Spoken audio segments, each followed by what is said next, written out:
আসসালামু আলাইকুম। প্রিয় দর্শক, দেশের রাজনৈতিক অঙ্গনে যা কিছুই ঘটুক না কেন, সব কিছুর মূল লক্ষ্য যেন এখন নির্বাচন। ফেব্রুয়ারির 12 তারিখে নির্বাচন হবে। সেই নির্বাচনে কে কিভাবে অংশ নেবেন তার রণকৌশল সবাই তৈরি করছেন। একাধিক জোট আছে, জোটগুলো নিয়ে আলোচনা হচ্ছে। জামায়াতে ইসলামী তারা জোট করছেন ইসলামী আন্দোলনের সঙ্গে, মানে হাত পাখা চরমনায় পীরের যে দল, সেই দলের সঙ্গে তারা একটা জোট করছেন।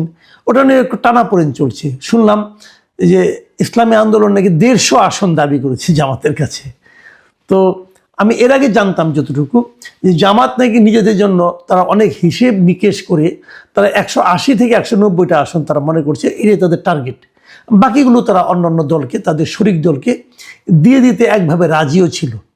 প্রথমত বলা হয়েছিল তারা 100 আসন ছেড়ে দেবে শরিকদের এবং তারা 200 আসনে করবেন, যার মধ্যে তাদের মূল টার্গেট থাকবে 180টা। এরকম একটা হিসাব নিকাশের কথা শোনা গিয়েছিল, সত্য মিথ্যা বলতে পারবো না। কিন্তু আজ দেখছি বিভিন্ন পত্রপত্রিকায় যে ইসলামী আন্দোলন নাকি 150 আসন দাবি করেছে। এখন প্রশ্ন হচ্ছে, ইসলামী আন্দোলন কি 150 আসনে নির্বাচন করার মতো অবস্থায় আছে কিনা, এই প্রশ্ন হয়তো অনেকে তুলবেন। আবার ইসলামী আন্দোলন যদি বলে যে গত কয়েক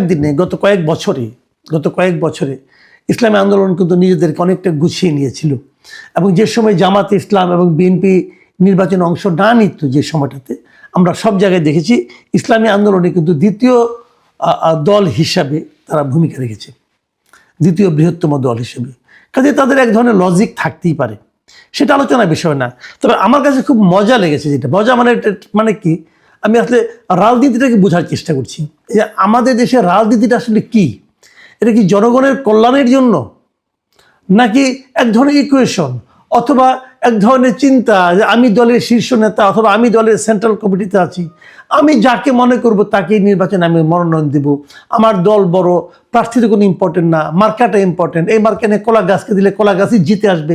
এই যে একটা মানসিকতা, এটাই কি নির্বাচনের মূল বিষয়, নাকি কোন এলাকার জন্য কে ভালো, কোন লোকটা দলের জন্য কতটুকু ভূমিকা রাখলো, এটাও গুরুত্বপূর্ণ। আমি একটু বোঝার আসলে চেষ্টা করছিলাম। আমি এই কথাগুলি বললাম এই কারণে যে আজকে একটা ঘটনা ঘটেছে। আজকে একটা প্রেস কনফারেন্স করে বিএনপি তারা জানিয়েছেন তারা একটা পার্টি, তাদের একটা শরিক দল, শরিক মানে তারা একসঙ্গে আন্দোলন করেছিলেন, সে পার্টির নাম হলো জমিয়তে উলামায়ে ইসলাম বাংলাদেশ। আমি জানি দর্শকদের কাছে এই পার্টির নামটা নতুন মনে হচ্ছে, আমার কাছেও খুবই নতুন। এই পার্টি সম্পর্কে আমি তেমন কিছুই আসলে জানিও না, কিন্তু এটা একটা পার্টি। এবং এই পার্টিকে বিএনপি 4টা আসন ছেড়ে দিয়েছে, চারটা আসন, ভাবেন আপনি। এবং এই 4টা আসন কেবল ছেড়ে দিয়েছে, এটা তো একটা বিরাট ঘটনা। কারণ অনেক পার্টি আছে তাদের সঙ্গে শরিক, মাহমুদুর রহমান মান্না নাগরিক ঐক্য, এই পার্টির নাম কিন্তু আমরা জানি। এই পার্টির জনভিত্তি নিয়ে হয়তো অতটা আশাবাদ ব্যক্ত করা যাবে না, কিন্তু এই দলে বড় নেতা আছেন, যে নেতা নাকি জাতীয় পর্যায়ে একজন লিডার আছেন এই দলে। কাজে এই দল জমিয়ত উলামাতে নামও শুনি নাই, জাতীয় ভিত্তি আছে কিনা, সারা দেশেদের খুব প্রার্থী আছে কিনা তাও জানি না, সমর্থক আছে কিনা সেটাও জানি না, এবং দলে খুব বিখ্যাত কোনো নেতা জাতীয় পর্যায়ে যার নাম প্রায় উচ্চারিত হয় এমন কোনো নেতা আছে কিনা সেটাও আসলে আমার জানা নাই। আমার অজ্ঞত হতে পারে, আপনারা যদি জানেন তা আপনারা নিশ্চয়ই বুঝতে পারবেন। তো এরকম একটা দলকে বিএনপি 4টা আসন ছেড়ে দিল।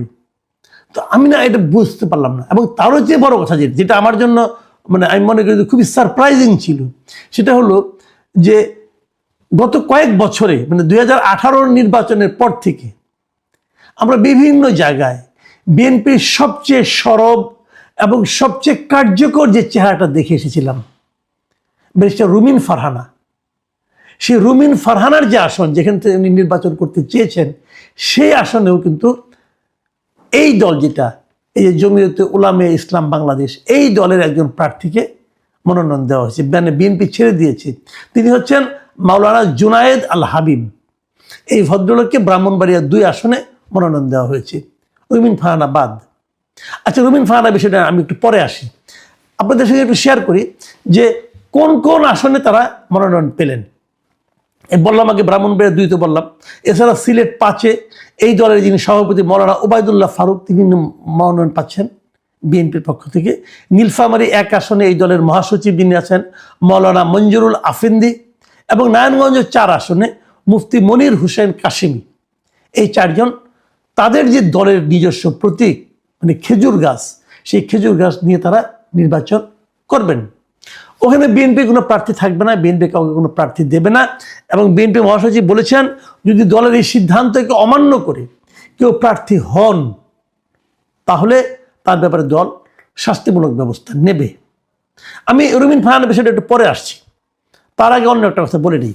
এই জোটবদ্ধ হয়ে নির্বাচন করার জন্য মানে আগে যে ধারণাটা ছিল সেই ধারণার বিপরীতে এবার একটা নতুন নিয়ম করা হয়েছে, যে নিয়মটার কারণে জোটবদ্ধ ছোট দলগুলো একটু বিপাকে পড়ে গেছে। যেমন আগে বলা হতো কি যে জোটের যে কারো একটা প্রতীক নিয়ে তারা নির্বাচন করতে পারবে। আমরা আগে দেখেছিলাম যেমন আওয়ামী লীগের সঙ্গে যখন জোটবদ্ধ হয়ে জাসদ, ওয়ার্কার্স পার্টি এরা যখন নির্বাচন করত, ধরা যাক জাসদের হাসানুল হক ইনু, তাদের দলীয় প্রতীক হলো মশাল। কিন্তু তারা যদি নির্বাচনের নমিনেশন পেত জোট থেকে, তাহলে তারা ইচ্ছা করলে জোটের অন্য কোনো প্রতীক, যেমন নৌকা মার্কা নিয়ে কিন্তু হাসানুল হক ইনু সাহেব যে কয়েকবার জিতেছেন, নৌকা মার্কা প্রতীক নিয়ে কিন্তু উনি জিতেছেন, উনি নৌকা মার্কা নিয়ে ইলেকশন করতে পারতেন। একইভাবে রাশেদ খান মেনন উনিও নৌকা মার্কা নিয়ে কিন্তু ইলেকশন করতেন এবং জিততেন। এটাই ছিল নিয়ম, মানে ওনার দলের প্রতীক না নিলেও পারতেন। কিন্তু এবার নির্বাচন কমিশন নতুন একটা আইন করেছে যে জোটবদ্ধ দলগুলো যদি তারা দাঁড়াতে চায়, নির্বাচন করতে চায়, যার যার দলীয় প্রতীকে নির্বাচন করতে হবে, আপনি অন্য দলের প্রতীক নিতে পারবেন না। সে বিচারে এখানে কিন্তু ধানের শীষের সঙ্গে যারা জোটবদ্ধ হচ্ছেন তাদেরকে কিন্তু তার নিজ নিজ দলের প্রতীক দিয়ে নির্বাচন করতে হবে, তারা কিন্তু ধানের শীষ প্রতীক পাবেন না। তো এখানে যেমন আপনার জমিয়তুল উলামা ওরা খেজুর গাছ দিয়ে নির্বাচন করবে, কিন্তু ওই আসনে ধানের শীষ প্রতীক দিয়ে কেউ নির্বাচন করবে না। তাহলে অন্য যারা আছে তারা কি করবে, যদি বিএনপি কেউ নির্বাচন করতে চায় তারা স্বতন্ত্রভাবে করবে। এবং সেখানেও এটা যেটা বোঝা যাচ্ছে, যতটুকু শুনেছি, এবং রুমিন ফারহানা নিজেও কিন্তু বলেছেন যে তিনি স্বতন্ত্রভাবে নির্বাচন করবেন। তাকে জিজ্ঞাসা করা হয়েছিল যদি দল তার বিরুদ্ধে কোনো অ্যাকশন নেয়, উনি বলে দল তার অ্যাকশন নিতেই পারে, দলীয় সিদ্ধান্ত যেহেতু নিতেই পারে, কিন্তু উনি নির্বাচন করবেন। উনি কি মার্কা নিয়ে নির্বাচন করবেন সে সম্পর্কে উনি একটা ইঙ্গিত দিয়েছেন। উনি বলেছিলেন যে উনি হাঁস মার্কা নিয়ে নির্বাচন করতে চান। পরে একবার শুনলাম যে ওনার বাবা খুবই বড় রাজনীতিবিদ ছিলেন ওই এলাকায়, অলি আহাদ, উনি নাকি গাভী মার্কা নিয়ে নির্বাচন করতেন। উনি ওটাও নিতে পারেন, ওনার এই দুটোই অপশন আছে, যে কোনো একটা নেবেন, কোনটা নেবেন বলতে পারছি না। কিন্তু উনি যদি নির্বাচন করেন ওখান থেকে, আমি এর মধ্যে ব্রাহ্মণবাড়িয়ার দুজন লোকের সঙ্গে কথাও বলেছি, বিভিন্ন সাংবাদিক এবং অন্যান্য শ্রেণীর লোকের সঙ্গে, আমি এটা শুনেছি যে রুমিন ফারহানা যদি নির্বাচন করেন তাহলে প্রতিদ্বন্দ্বিতা যেই জিতুক ওনার সঙ্গেই হবে। এবং একজন আমাকে এমনও বললেন যে এই যে হাবিব সাহেব যে ওখানে জুনায়েদ আল হাবিব সাহেব যে আছেন, ওনার অবস্থান তৃতীয় অথবা চতুর্থ হতে পারে। মূলত আপনার মানে প্রতিদ্বন্দ্বিতা হবে ওই জিয়াউল হক মৃধা আছেন, যিনি আগে জাতীয় পার্টিতে ছিলেন, উনি বোধহয় নির্বাচন করছেন শুনলাম, ওনার সঙ্গে রুমিন ফারহানার হবে। এগুলি আলোচনা, কিন্তু আমার কথার উপর সিরিয়াসলি নির্ভর করার কোনো দরকার নেই। আমি আলোচনাগুলো আপনাদের সঙ্গে শেয়ার করছি। তো আমি না মাঝে মাঝে ভাবি তাহলে বিএনপির পলিটিক্সটা কি, যেখানে এই আসনটা ব্রাহ্মণবাড়িয়ার 2 আসনটা কিন্তু বিএনপির আসন, এটা সবাই জানেন আপনারা। উকিল আব্দুল সাত্তার এখান থেকে সবসময় নির্বাচিত হতেন এবং উনি অত্যন্ত ভালো মানুষ হিসেবে পরিচিত ছিলেন, যদিও শেষ বয়সে এসে ওনার একটু ভীমরতি প্রাপ্তি ঘটেছিল তার ছেলের কারণে বলে শোনা যায়। তো ওই ঘটনার ছাড়া এটা কিন্তু বিএনপির আসন। এবং একবার এখানে ফজলুল হক আমিনী সাহেব জিতেছিলেন, তখনও কিন্তু বিএনপির মার্কা নিয়ে জিতেছিলেন উনি, বিএনপির জোটের প্রার্থী হিসেবে উনি জিতেছিলেন এখানে। তো বিএনপির এই আসনে বিএনপি কেন খেজুর গাছকে নমিনেশন দিল, কেন তাদের এখানে ভ্যালির একাধিক প্রার্থী থাকা সত্ত্বেও তাদেরকে বাদ দিয়ে দিল? এই জোটের রাজনীতিটা আসলে আমি ওইভাবে বুঝি না ঠিক মতন। আমার কাছে মনে হয় এতে দলের ক্ষতি হয়, কারণ এটা যে এলাকাটা ওনার এলাকা, বিএনপি এলাকা, বিএনপি লোকজন সবসময় এখান থেকে জিতে এসেছে, সেখানে অন্য একজন লোককে দিলেন, থেকে যদি বিএনপি লোকজন যদি স্বতন্ত্র দাঁড়িয়ে যায় তাহলে কিন্তু মানে ব্যাপারটা কেমন হয়ে গেল? তাহলে কি তাদের এই ফর্মুলা যে বিএনপি কেউ যদি জিতে আসে তখন তাকে আবার দলে ফেরত দেওয়া হবে? হতেও পারে, বাংলাদেশের ইতিহাসে এটা কম না। এবারও তো বিএনপি অনেকে বহিষ্কার করেছিল নানা অঘটনের কারণে, এই আন্দোলনের পরে গত বছর অগাস্টে সেপ্টেম্বর থেকে শুরু করে অনেকে তারা কিন্তু বহিষ্কার করেছিল। পরে আবার দেখলাম রিসেন্টলি তাদেরকে পাইকারি হারে আবার দলে ফেরত নেওয়া হচ্ছে।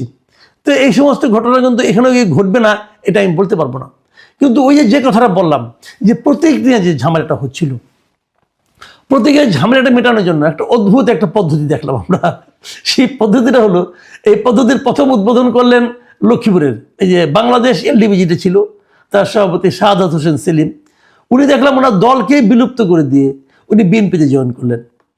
এখন ওখানে নমিনেশন পেতে চান, পেলে উনি হয়তো ধানের শীষ নিয়ে নির্বাচন করবেন, কারণ উনি তখন বিএনপির লোক। এই পদ্ধতিটা কিন্তু খারাপ না, বেশ ইন্টারেস্টিং পদ্ধতি। হ্যাঁ, যে প্রতীক পাওয়ার জন্য দল ত্যাগ, নিজের দল নিজেই বিলুপ্ত করে দিয়ে জয়েন করলেন। উনি একা না, এর মাঝখানে দেখলাম কিশোরগঞ্জে 5 আসনে, এখানে কিন্তু বিএনপি অলরেডি তাদের প্রার্থী ঘোষণা করে দিয়েছিলেন শেখ মুজিবুর রহমান নামে এক ভদ্রলোককে। এই ভদ্রলোক আগেও নির্বাচন করেছেন, 2018-তেও করেছেন এবং পরাজিত হয়েছেন বলা বাহুল্য।